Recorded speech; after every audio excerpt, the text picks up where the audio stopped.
మాటని లోకంలో ఉన్న ప్రతి ఒక్కళ్ళు చెప్పగలరు, కానీ ప్రభు మాత్రమే నీలో ధైర్యం అనే ఆత్మను నింపి, ప్రభు మాత్రమే నేను నీకు తోడుగా ఉన్నాను, నువ్వు భయపడకు. నీ భవిష్యత్తు గురించి నువ్వు భయపడుతున్నావా? ఈరోజు ప్రభు నీతో చెప్తున్నాడు, భయపడకు. నీ ఆరోగ్యం గురించి నువ్వు బాధపడుతున్నావా? అనారోగ్య సమస్యలను నువ్వు బాధపడుతున్నావా? అదే ప్రభు నీతో చెప్తున్నాడు, భయపడకు. నీ గర్భఫలం వస్తుందో రాదో అని నువ్వు భయపడుతున్నావా? ప్రభు నీతో చెప్తున్నాడు, నేను నీకు తోడై ఉన్నాను, నువ్వు భయపడకు అని. వాగ్దానం ఇచ్చే దేవుడు, మాట తప్పని దేవుడు మన పక్షాన ఉన్నాడు కదా, ఇంకెందుకని మనం భయపడుతున్నాం? ఒక్కసారి మీకు ఏదైతే భయం మీలో ఉందో ఆ భయాన్ని తీసివేసి విశ్వాసం అనే విత్తనాన్ని నాటుకుంటారా ఈ రాత్రి? ప్రభువా, నాకు తోడుగా ఉండు. ఎన్నో భయాలలో నేనున్నాను, ఎన్నో బంధకాల్లో నేనున్నాను. ఈరోజు నీ వాక్యం సెలవిచ్చినట్లు నాకు నువ్వు తోడుగా ఉంటావా ప్రభువా? నా కుటుంబంలోకి నువ్వు వస్తావా నాయన? నీ ప్రసన్నతను నాకు దయచేస్తావా అని అడుగుతారా ప్రభుని? ఇంకా వాక్యం చెప్తుంది కదా, God is God and when he is near us any fear is dispelled of our lives అని రాయబడింది. దేవుడు దేవుడై ఉన్నాడు కదా, ఇంకా నువ్వు ఎందుకని భయపడుతున్నావు? ఆయన మనకు సమీపంగా ఉన్నప్పుడు ఏ భయము, ఏ చికాకు, ఏ సాతాను శోధన మన దరి రాకుండా ఆయన మనల్ని కాపాడి సజీవుల లెక్కలో ఆయన మన ఉంచుతాడని వాక్యం సెలవిస్తుంది. హల్లెలూయా. Today there is no need for panic, but we must make a choice. నువ్వు భయపడాల్సిన అవసరం లేదు, కానీ నువ్వు ఈరోజు ఒక నిర్ణయం తీసుకోవాలి. 2 ఆప్షన్స్ దేవుడు నీ ముందు పెడుతున్నాడు ఈ రాత్రి. You have to choose faith over fear. భయపడుతూనే ఉంటావా? విశ్వాసం అనే ఆత్మను నీలో పెట్టుకొని భయపడకుండా భయాన్ని పక్కకు తీసి దేవుడు నా పక్షాన్ని ఉన్నాడు, దేవుడు నాకు తోడుగా ఉన్నాడు అనే విశ్వాసంతో నువ్వు ముందుకు సాగుతావా? ఈ 2 ఆప్షన్స్ దేవుడు నీకు ఇస్తున్నాడు ఈ రాత్రి. Faith over fear. Faith over fear. Shreshtha, మరొకసారి ట్రాన్స్లేట్ చేస్తావా? భయమును మించిన విశ్వాసం. హల్లెలూయా. భయమును మించిన విశ్వాసం. భయమును మించిన విశ్వాసం అని ఈరోజు మీతో నేను మాట్లాడుతున్నాను కదా. చాలా కష్టం అండి, మన భయాలను విడిచిపెట్టి విశ్వాసంతో ముందుకు సాగడం చాలా కష్టం. అంతెందుకు, ఉదాహరణగా నేను మీకు ఇది చెప్తాను. ఏది మనం భయపడతామని అడిగినట్లయితే, అంకిత్ లేదా పాస్టర్ గారు లేదా అన్న, మీరు దేని గురించి మీరు భయపడతారు నన్ను అడిగినట్లయితే నేను ఏం చెప్తానో తెలుసా? బొద్దింకంటే నాకు భయం అని నేను చెప్తానండి. ఇంత హైట్ ఉన్నాను, ఇంత బలం దేవుడు నాకు ఇచ్చాడు, కానీ చిన్న బొద్దింకని చూస్తే నాకు భయం వేస్తుంది. ఎందుకో తెలుసా? బొద్దింకంటే భయం వేస్తుంది. ఎంత కొట్టినా చావదు ఒకటి, రెండవది అది ఎగరగలదు. దేవుడు దాంట్లో అటువంటి స్పిరిట్ని పెట్టాడు. అంత చిన్నదైనా సరే బొద్దింక నన్ను భయపడుతుంది. శ్రేష్ఠకైతే ఏంటి భయం శ్రేష్ఠ నీకు? బల్లి అంటే భయం. శ్రేష్ఠ ఒక్కరికే కాదు, శ్రేష్ఠ వాళ్ళ ఇంట్లో అందరికీ, కేవలం పాస్టర్ గారికి తప్ప, శామ్యుల్ కర్మోజీ గారికి తప్ప కుటుంబంలో అందరికీ భయమే. సుహాస్కి కానీ, శ్రేష్ఠకి కానీ, ఆంటీకి కానీ అందరికీ భయమే. అంకులోకి వాళ్ళందరి ముందు నిలబడి ఆ బల్లిని కొట్టి వీళ్ళని కాపాడతాడు. ఇల్లంతా అల్లకల్లోలం అయిపోతుంది, పరిగెడుతూ ఉంటారు. మొదటిసారి మాకు పెళ్ళైన తర్వాత నేను ఇంటికి వచ్చాను, చాలా సంతోషంగా ఉంది, ఎంతో ప్రేమగా నన్ను చూసుకుంటున్నారు. ఈలోపు శ్రేష్ఠ, అమ్మా బల్లి ఉంది ఇక్కడ రూమ్ లో అని చెప్పింది గట్టిగా. వెంటనే నేనేమనుకున్నానో తెలుసా? ఆంటీ కనుక వచ్చి ఆ బల్లిని కొడతారేమో అనుకుంటే, ఆంటీ కూడా శ్రేష్ఠానికి వెళ్ళిపి బల్లదిగో బల్లదిగో అంటారు. ఈలోపు సుహాస్ వచ్చి అదిగో బల్లదిగో, దాన్ని తోక ఆడేస్తుంది, అటు తిరుగుతుంది ఇటు తిరుగుతుంది అని చెప్తా ఉన్నాడు. ఈలోపు తండ్రి వచ్చి అనుకున్న భయాన్ని తీయడానికి ఆ బల్లిని తీసి ఇంట్లోంచి బయటపడేశాడు. అప్పుడు నాకు అనిపించింది కదా, మన తండ్రి అనే దేవుడు కూడా మన చిన్న భయమైన పెద్ద భయమైన ఆయన మన ముందు నిలబడి ఎటువంటి దాన్ని ఎదుర్కొనే ధైర్యాన్ని వాళ్ళలో దేవుడు పెట్టి మనల్ని కాపాడు. Hello Moto.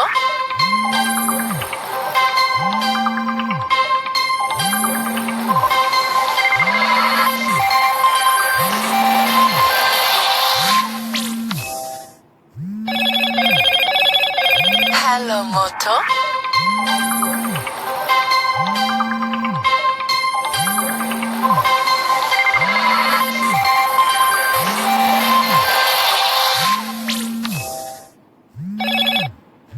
మన తండ్రి కూడా అలాగే అండి, ఎలాగైతే పాస్టర్ గారు ఎలా అయితే ఆ చిన్న భయం నుండి, వాళ్ళలో ఉండే భయం నుంచి వాళ్ళని దూరపరచడానికి, ఆ భయం నుంచి దూరపరచడానికి వాళ్ళకి సహాయం చేసి ఆ బల్లిని అక్కడి నుంచి తీసేశారు, అలాగే మన తండ్రి అయిన దేవుడు నువ్వు ఎంత భయపడుతున్నా, ఎంత బాధలో ఉన్న భయం నుండి, వాళ్ళలో ఉండే భయం నుంచి వాళ్ళని దూరపరచడానికి, ఆ భయం నుంచి దూరపరచడానికి వాళ్ళకి సహాయం చేసి ఆ బల్లిని అక్కడి నుంచి తీసేశారు, అలాగే మన తండ్రి అయిన దేవుడు నువ్వు ఎంత భయపడుతున్నా, ఎంత బాధలో ఉన్నా, ఎంత కృంగి ఉన్నా, నేను ఉన్నాను, నీ ముందు నీ నుండి నిలబడి ఈ యుద్ధము నేను చేస్తాను అని ప్రభు వారు నీకు వాగ్దానం తెలియజేస్తున్నారండి.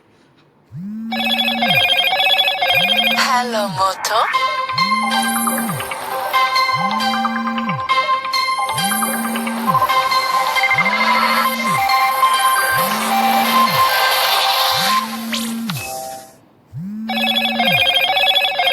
హలో మోటో.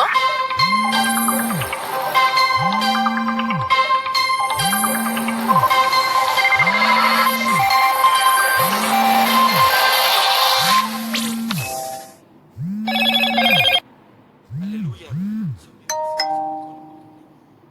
జీవితాన్ని కోల్పోతున్నాను, భయపడుతున్నారా?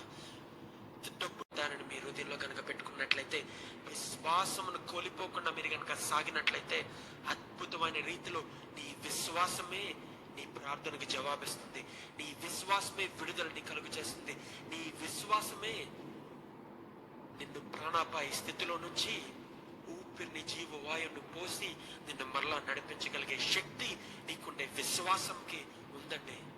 నీ కనుక ఆవగించంత విశ్వాసం నీలో ఉన్నట్లయితే కొండని సైతం పక్కకు తీయగలవంట. విశ్వాసంతో నువ్వు కనుక ప్రార్థించినట్లయితే దేవుడు నీకు తోడుగా ఉంటాడు. హల్లెలూయా. మీ దగ్గర బైబిల్ గ్రంథం ఉన్నట్లయితే ఐజయా 41:10, యెషయా 41 చదువుతాను, తర్వాత తెలుగులో చదివి వినిపిస్తారా? So do not fear, for I am with you. Do not be dismayed, for I am your God. I will strengthen you and help you. I will uphold you with my righteous right hand. నేను నీతో చెప్పి ఉన్నాను, నీకు తోడై ఉన్నాను. భయపడకుము, నేను నీ దేవుడనై ఉన్నాను. దిగులు పడకుము, నేను నిన్ను బలపరుతును. నీకు సహాయము చేయువాడును నేనే. నీతి అను నా దక్షిణ హస్తముతో నిన్ను ఆదుకొందును. ఫియర్ నాట్, భయపడకండి. ఈ వాక్యం చదివినప్పుడల్లా మీకు ఇదే గుర్తు రావాలి. ఎందుకని నువ్వు భయపడుతున్నావు? నేను నీతో ఉన్నాను కదా. ఎందుకని అంత అలాగా భయంతో నిండిపోయి ఉన్నావు? Why are you dismayed? Do not be dismayed, for I am your God. నేను నీ దేవుడై ఉన్నాను కదా. ఇంకెందుకని నువ్వు భయపడుతున్నావు? నీకు బలాన్ని ఇచ్చేవాడు నేనే, నీకు ఆశ్చర్యకర్తను నేనే, నీకు సాయం చేసేవాడు నేనే. నేను నా రైచియస్ రైట్ హ్యాండ్తో, నా కుడి చేతితో నిన్ను ఎత్తి పట్టుకొని నిన్ను ప్రతి విధమైన సమస్య నుండి నా చెయ్యని చాపి నిన్ను రక్షిస్తాను అని ప్రభువారు నీకు వాగ్దానం చేస్తున్నారు కదా. వాక్యంలో ఎన్నిసార్లు నీకు తెలియజేస్తున్నారు కదా. ఎందుకని నువ్వు భయపడుతున్నావు? Do not be dismayed, do not B afraid, for your God is with you. ఒకవేళ నువ్వు భయం గనుక నీకు ఉన్నట్లయితే నీ విశ్వాసంని దేవుని పట్ల పెట్టుకొని, faith in God is choosing to believe in His goodness. ఆయన మంచితనంలో, ఆయన కృపలో, ఆయన దయలో గనక నీ విశ్వాసం పెట్టుకున్నట్లయితే నిన్ను కాపాడేవాడు ఆయన. ఎందుకంటే He desires love. His desire is to love. ఆయన ప్రేమించాలని, నిన్ను ప్రేమించాలని ఆయన కోరుకుంటున్నాడు. నిన్ను దీవించాలని ఆయన కోరుకుంటున్నాడు. నీతో ఒక సంబంధాన్ని ఏర్పరచుకోవాలని ఆయన కోరుకుంటున్నాడు. He wants to build a relationship with you, your family. నువ్వు ఆయనతో గనుక నువ్వు ఒక రిలేషన్షిప్ని, ఒక సంబంధాన్ని గనుక ఏర్పరచుకున్నట్లయితే నీ కుటుంబం చీలిపోతుందా? ఆయన నీ జీవితంలోకి ఆహ్వానించు. నీ కుటుంబాన్ని రీయునైట్ చేసే దేవుడు. ఆయనకి స్థలం ఇవ్వు, ఆయనకి స్థానం ఇవ్వు, ఆయనకి సమయాన్ని గనక నువ్వు కేటాయించినట్లయితే. ఎందుకు నీ పిల్లలతో సమయాన్ని ఇవ్వాలని నువ్వు ఎంతో ప్రయత్నిస్తూ ఉంటావు, నీ భర్తతో లేదా నీ భార్యతో టైం గడపాలని ఎంతో ప్రయత్నిస్తూ ఉంటావు. కానీ ఎందుకని నువ్వు దేవునితో సమయం గడపాలని ఎందుకు ప్రయత్నించట్లేదు? ఎందుకంటే దేవుడు నాకు కనిపించట్లేదు కదండి. నా పిల్లలైతే నా కళ్ళ ముందు ఉంటారు, నా భర్త లేదా నా భార్య అయితే నా కళ్ళ ముందు ఉంటారు నువ్వు అనుకున్నట్లయితే, నీకు ఒక విషయం తెలియజేస్తున్నానండి. విశ్వాసం కనుక నువ్వు నాటుకున్నట్లయితే కనిపించని దేవుడు కూడా నిన్ను తాకబోతున్నాడు. కనిపించని దేవుడు కూడా నీ హృదయాన్ని తాకబోతు. ఆత్మను దేవుడు ఇవ్వలేదు అని వాక్యంలో క్లియర్గా రాయబడింది. శక్తిని, ప్రేమని, సెల్ఫ్ కంట్రోల్ని దేవుడు ఇచ్చాడు, కానీ పిరికితనం అనే ఆత్మని నీలో పెట్టలా. కానీ నువ్వు భయపడుతున్నావు అంటే ఆ భయం ఎక్కడి నుంచి వస్తుందో నువ్వు గ్రహించగలగాలి. You must think through once. ఒకసారి నువ్వు ఆలోచించగలగాలి ఎక్కడి నుంచి ఆ భయం అనేది నాకు వస్తుందో అనేది. అలాగే కీర్తన గ్రంథం 56వ అధ్యాయంలో 3వ వచనంలో రాయబడి ఉంది, when I am afraid I put my trust in you. కీర్తనలు 56వ కీర్తన 3వ వచనంలో రాయబడి ఉంది, నాకు భయం సంభవించినప్పుడు, నాకు భయము సంభవించు దినమున నిన్ను ఆశ్రయించున్నాను. హల్లెలూయా. నీకు ఎప్పుడు భయం వేసినా నువ్వు లోకాన్ని ఆశ్రయిస్తున్నావు, కానీ నువ్వు గనక దేవుణ్ణి ఆశ్రయించినట్లయితే నీ భయమును తీసివేసి శక్తి, ధైర్యము, ప్రేమ అనే ఆత్మను, సెల్ఫ్ కంట్రోల్ అనే ఆత్మను నీలో పెడతాడు ప్రభు. హల్లెలూయా.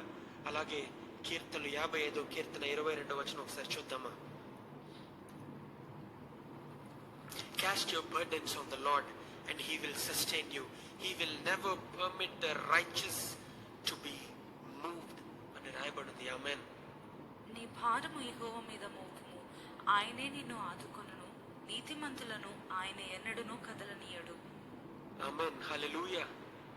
నీ ఏ భారం అయితే నీకుందో, ఏ ప్రార్థన అవసరత అయితే నీకుందో, ప్రతిదీ ఆయన పైన నువ్వు మోపినట్లయితే ఆయన నీ భారం అంతటినీ ఆయన మీద పెట్టుకొని నీ మనసుని నిమ్మలపరుస్తాడు. నీకు శాంతిని, సమాధానమును దయచేస్తాడు. భయం అనే ఆత్మను తీసివేసి ధైర్యం అనే ఆత్మను నీలో నింపుతాడు. హల్లెలూయా, హల్లెలూయా. ఈరోజు దేవుడు చేసిన ఒక అద్భుత కార్యం, యోహాను సువార్త 4వ అధ్యాయంలో ఆయన చేసిన కార్యం మనం చదువుకొని మనం ఒకసారి ధ్యానించుకొని ఈ వాక్యాన్ని ముగించుకొని మన ప్రార్థనలోకి మనం వెళ్దాం. యోహాను సువార్త 4వ అధ్యాయం 43వ వచనం నుంచి ఒకసారి మనం చదువుకుందామా. After 2 days he left Galilee.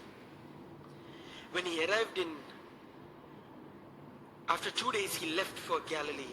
When he arrived in Galilee, the Galileans welcomed him. They had seen all that he has done in Jerusalem at the Passover festival, for they also had been there. ప్రభువారు ఆయన ఉన్న ప్రాంతం నుండి, యూదా ప్రాంతం నుండి గలిలయ ప్రాంతానికి ప్రయాణం సాగించారంట. సమరయ స్త్రీ దగ్గర జరిగిన అద్భుతం ఆవిడ హృదయాన్ని మార్చి అక్కడున్న సమరయ స్త్రీ మాత్రమే కాకుండా ఆ పట్టణానికి చెందిన, సమరయ ప్రాంతానికి చెందిన ప్రతి ఒక్కళ్ళు అందరూ కూడా దేవుడు ఆ స్త్రీ చెప్పిన సాక్ష్యాన్ని కాదు కానీ ఆ ప్రభువును చూసి వాళ్ళు గ్రహించారంట, ఈయనే లోక రక్షకుడు అని రాయబడి ఉంది వాక్యంలో. ఆ తర్వాత సమరయ ప్రాంతాన్ని విడిచిపెట్టి మరలా ప్రభువారు గలిలయ ప్రాంతానికి తిరిగి వచ్చారంట.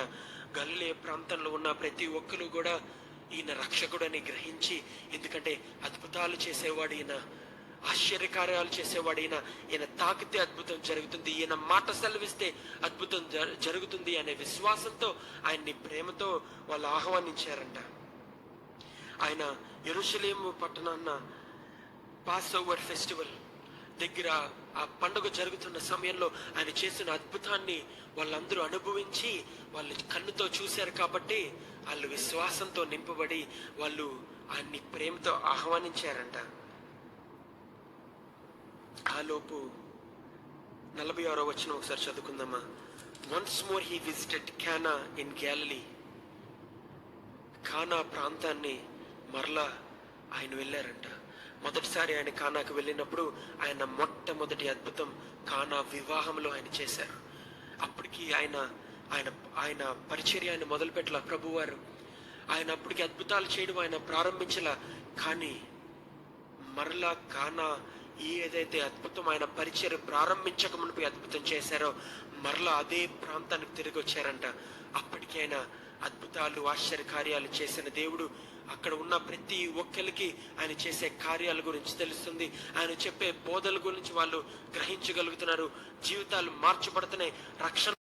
అప్పుడు కపెర్నహూములో ఒక ప్రధాని కుమారుడు రోగి అయి ఉండెను. ప్రధాని కుమారుడు he was a royal official. అంటే he was a royal official. అక్కడ మూల భాషలో, గ్రీకు భాషలో ఎలా రాయబడిందో తెలుసా?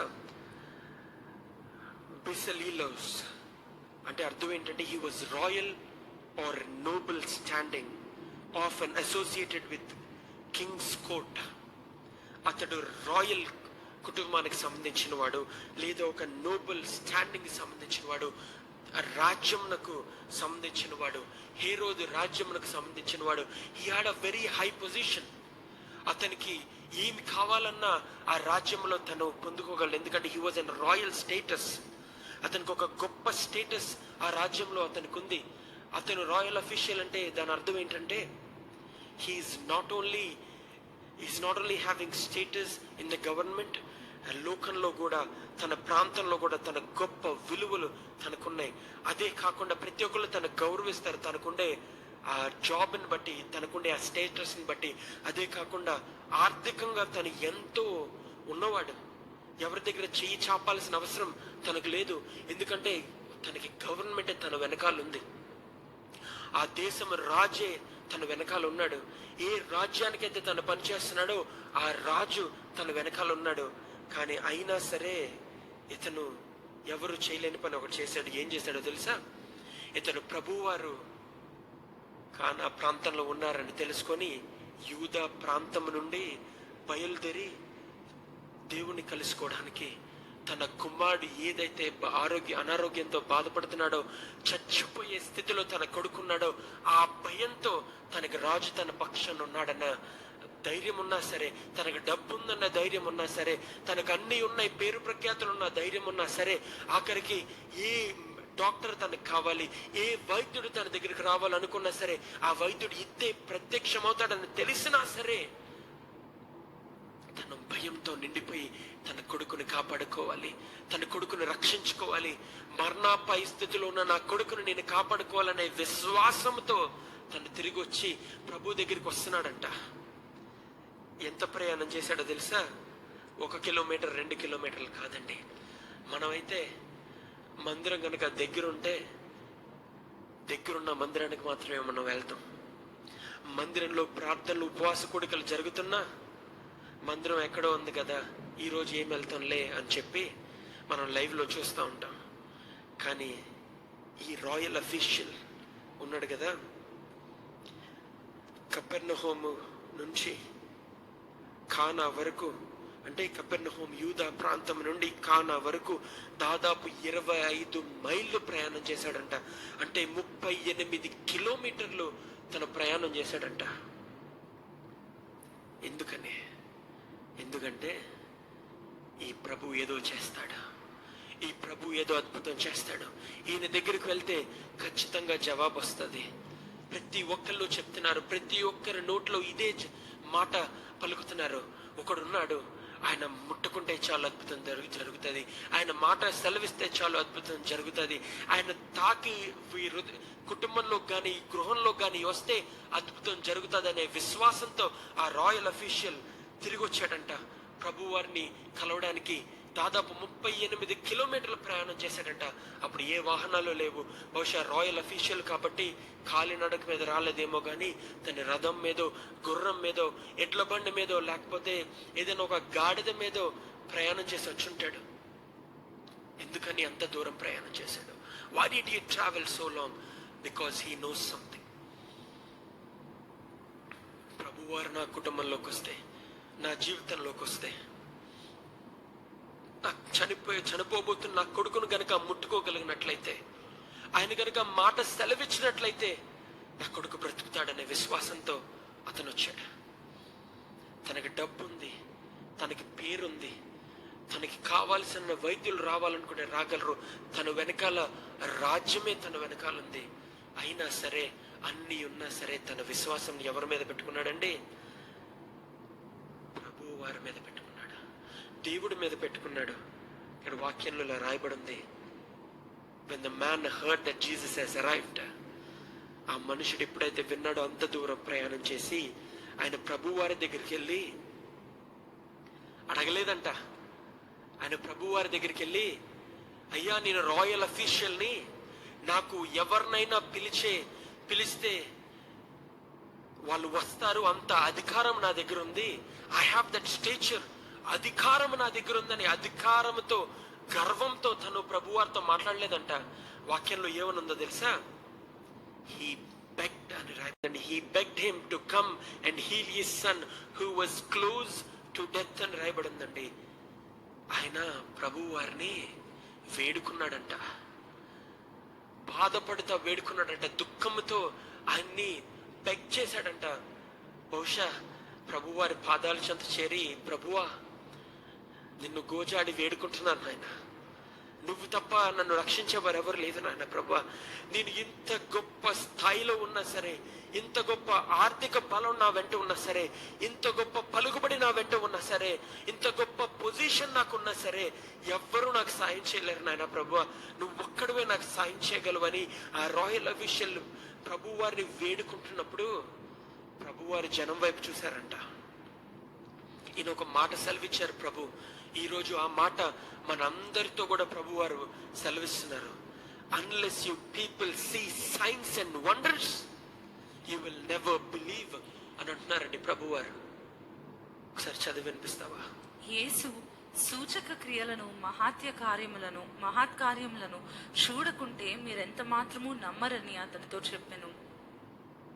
ప్రభువారు అంటున్నారంట, అతనితో పాటు అతన్ని ప్రభువారిని ఆహ్వానించడానికి వచ్చిన జనమందరితో పాటు ఈ మాట తెలియజేస్తున్నారంట. You won't believe until you see signs and wonders. ఈరోజు ప్రభువారు నీతో కూడా అదే మాట్లాడుతున్నారు. ఏదో చేస్తాడు ప్రభు, అద్భుతం చేస్తాడు, ఆశ్చర్యకార్యం చేస్తాడు అని ఆయన దగ్గరికి వస్తున్నావు, కానీ ఆయన దేవుడు అని గ్రహించి ఆయనకి ఇవ్వవలసిన కృతజ్ఞత, ఆయనకి ఇవ్వవలసిన ఆరాధన నీ జీవితంలో నువ్వు ఇస్తున్నావా?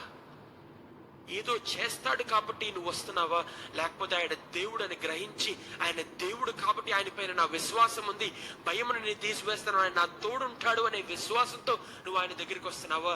లేకపోతే వాళ్ళలాగే అద్భుతాలు చేశాడు కాబట్టి, ఆశ్చర్యకార్యాలు చేశాడు కాబట్టి, అనారోగ్యంతో ఉన్న వాళ్ళని స్వస్థపరిచారు కాబట్టి, కళ్ళు లేని వారికి కళ్ళు ఇచ్చాడు కాబట్టి, దీవెన లేని వారికి దీవెనలు ఇచ్చాడు కాబట్టి ఆయనలో విశ్వసిస్తున్నావా? లేదా ఆయన దేవుడని కాబట్టి ఆయనలో నీ విశ్వాసం ఉందా అని ప్రభువారు ఈ రోజు నేను ప్రశ్నిస్తున్నాడు. So you have to remember one thing. Do not keep your faith and hope because of what he is going to do. ఆయన ఏం చేయబోతున్నాడో కాబట్టి నువ్వు విశ్వాసం ఆయన పైన పెట్టుకోకూడదు, కానీ ఆయన దేవుడు కాబట్టి నువ్వు కనుక విశ్వాసం పెట్టుకున్నట్లయితే ఆయన కృప, ఆయన ప్రేమ, ఆయన కరుణ, ఆయన వాత్సల్యత నీ పైన చూపించి ఆయన నిన్ను కాచి కాపాడి నీ ప్రార్థనలకు జవాబు ఇవ్వబోతున్నాడు. హల్లెలూయా. దాని తర్వాత ప్రభువారు అంటున్నారు కదా, అలా ప్రభువారు చెప్తున్నప్పుడు 49వ వచనంలో the royal official said, "Sir, come down before my child dies." బాధతో వేదనతో విసిగిపోయి ఉన్నాడండి. ఆయన ప్రభువారితో అంటున్నాడు కదా, అయ్యా నిన్ను ప్రతిమలాడి వేడుకుంటున్నానయ్యా అని చెప్తే ప్రభువారు వాళ్ళతో ఇలా అన్నారు కదా, నేను ఏదో చేస్తాను కాబట్టి నా పైన మీ విశ్వాసం ఉంది, కానీ ఊరికే నా మీద నువ్వు విశ్వాసం పెట్టుకోలేదు అంటే, ఆ మనుష్యుడు బాధపడతా వేదనతో ప్రభువారితో అంటున్నాడు కదా, "సార్ కమ్ డౌన్, అయ్యా దయించి మా ఇంటికి రండి అయ్యా, నా కుమారుడి దగ్గరకు రండి అయ్యా, నా కుమారుడు చనిపోయే స్థితిలో ఉన్నాడు, నువ్వు వస్తే వాడు బ్రతుకుతాడయ్యా అనే విశ్వాసంతో వాడు అడుగుతున్నాడంట. ఆ రాయల్ అఫీషియల్ ఏమని అడుగుతున్నాడండి? ప్రభువారిని ఆహ్వానిస్తున్నాడు తన గృహంలోకి. నువ్వు ఎన్నిసార్లు ప్రభువారిని ఆహ్వానించావు నీ గృహంలోకి, నీ హృదయంలోకి? ఎన్నిసార్లు ఆయన ఆహ్వానించావు? ఈరోజు వాక్యంలో ప్రభువారు చెప్తున్నారు కదా, Jesus told him, go your son will live అని. వెళ్ళు, నీ కుమారుడు బ్రతికి ఉంటాడు. వాట్? ప్రభువారు నేను వస్తాను అని చెప్పట్లా, నేను వచ్చి నీ కొడుకు